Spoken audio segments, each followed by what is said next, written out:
Happy Friday, lovely people! This is a very special drawing to me because it's a gift from my husband for our 7-year wedding anniversary. So the story behind all of these tiny sketches that I'm putting down here is on the blog today, so you can read up what all of those sketches mean.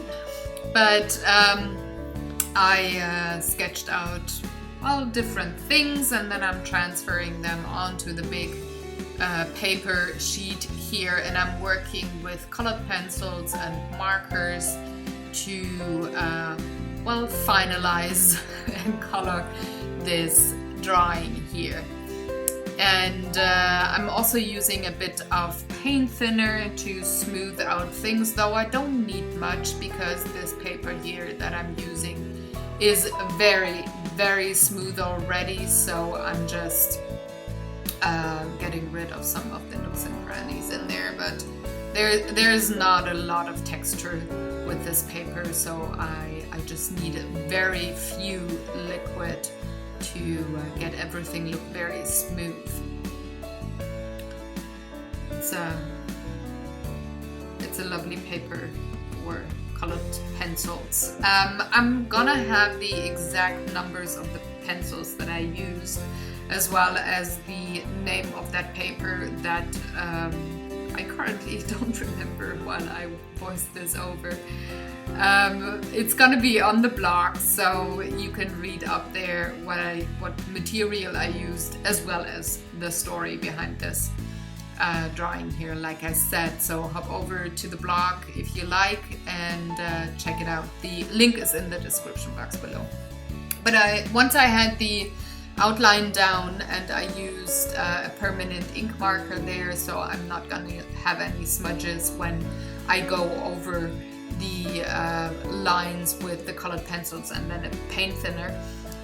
Once I had that down, I did color all of my little drawings here, and then I'm going over the line work again with the ink marker, just to have very black outlines and not have kind of like this milky look to them where I went over the lines with the paint thinner.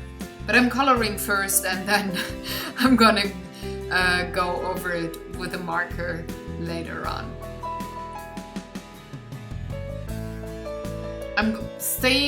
I'm using very bold colors because I want this to look like stickers that you maybe have on a black board or something. So I want this to look quite comic-y, and that is why I'm staying with rather the bold colors, and only have some pieces with the more muted colors, like Yoda here. He's having more of the nature looking or desaturated colors, but other pieces are going to be very bright. Psyduck in the middle is gonna be super yellow, but yeah. Sorry, I'm coloring out of frame here. I didn't check my video camera frame before I started coloring that part of the paper. But I'm gonna zoom out, and here we go. A bit more coloring is gonna be done at the Statue of Liberty with a lovely teal color, and yeah, I'm just doing the same thing over and over again, putting the colors down that I want, and then blending everything out with a paint thinner, and then moving on to the next part. I'm having a white paper underneath my hand because I don't want any pigment to go where it shouldn't go. So since I'm planning to have white outlines of frames around all of these drawings, I need to make sure that that part of the paper is gonna stay clean.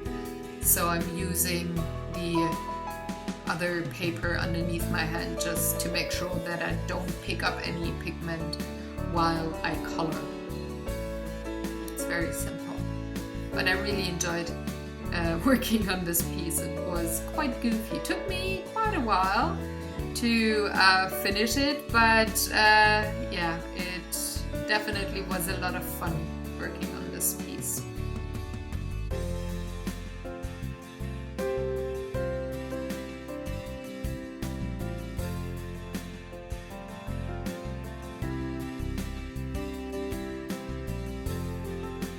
You can see on the left hand side how many pencils I already used. This is the second day that I'm working on this drawing, and there's gonna be more pencils to be used. Not a lot more. I like to have color repetition, so I make sure that I check the pencils that I already used first to decide what colors I want to have before I check in the tin that all of those pencils came in, if I need any other color that I hadn't used before.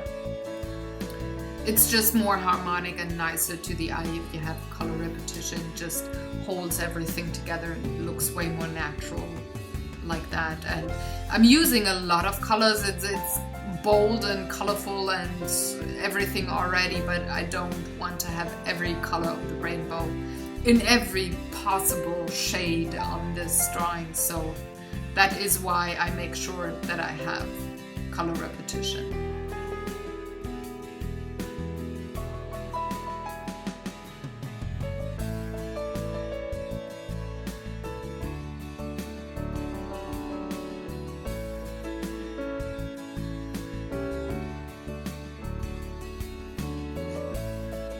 I really like the burgundy and purples in this drawing. They are a very nice contrast to the yellow of Psyduck.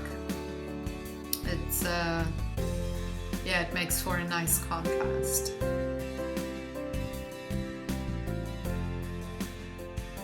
And those colors are really bright when you have them blended out with a paint thinner. It's like boom in your face.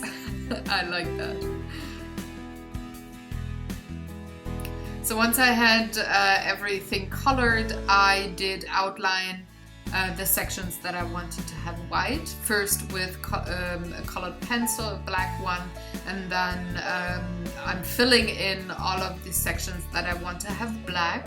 And I'm using colored pencil first and then markers on top, because the markers, you sometimes have those lines that you see when you color with markers if they're not Copics. And even then you sometimes see it. And just to get rid of that a tiny bit, I like to have the colored pencil on top because it makes it very smooth and you don't see the line work as much, and it's just very saturated, very smooth. So when I have these big kind of drawings here, I like to have a layer of colored pencil underneath. Even though I'm using very smooth paper, it just helps to have a very solid black layer in the background there. So I'm smoothing the black colored pencil out with paint thinner again, just to make sure that I don't have any white spots in there that might peek through when I go with the marker on top. So I'm just playing it very safe here, and once I have my paint thinner dry, I can go over everything with a marker. But first I'm outlining again all of the tiny pieces that I had colored before, just to have very sharp black lines. I'm going over all of my outlines again, and then I'm just coloring in the black spots and have a tiny bit of white gel pen to help out later with highlights, but that is only on the wording.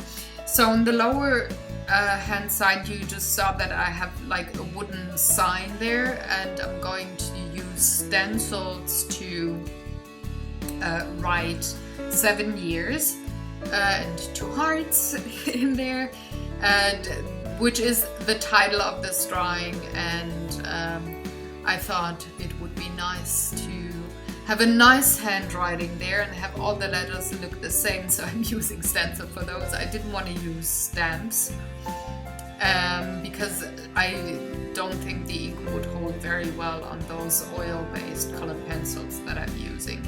So I'm going with the marker and the stencils there to have the title of the drawing be there as well.